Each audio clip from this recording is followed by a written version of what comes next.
മഴവെള്ളം, ഇതിൽ കളിക്കാൻ എന്ത് രസാണെന്നോ. അപ്പുക്കുട്ടാ, നല്ല വിശപ്പ്.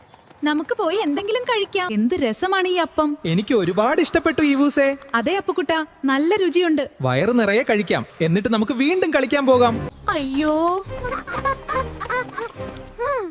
നമ്മുടെ വെള്ളക്കെട്ട് എവിടെ പോയി? ആരെങ്കിലും നമ്മുടെ വെള്ളം മോഷ്ടിച്ചോ? പേടിക്കണ്ട അപ്പുക്കുട്ടാ, ഏജന്റ് വേഗം എത്തിക്കഴിഞ്ഞു. കാൽപ്പാടുകളൊന്നുമില്ല. ആരും ഇത് കുടിച്ചിട്ടില്ല. അപ്പൊ വെള്ളം എവിടെ പോയി? ആരും മോഷ്ടിച്ചതല്ല. മുകളിലേക്ക് നോക്കൂ. സൂര്യന്റെ ചൂട് തട്ടിയപ്പോ നമ്മുടെ വെള്ളം കുഞ്ഞു മാന്ത്രിക തുള്ളികളായി ആകാശത്തേക്ക് പറന്നുപോയി. ടാറ്റാ വെള്ളത്തുള്ളികളെ, വീണ്ടും മഴയായി തിരിച്ചു വരൂ കേട്ടോ. കൂട്ടുകാരെ, നിങ്ങളും ഒരു ഗ്ലാസ് വെള്ളം വെയിലത്ത് വെച്ച് നോക്കൂ. ഈ മാന്ത്രികം നിങ്ങൾക്കും കാണാം.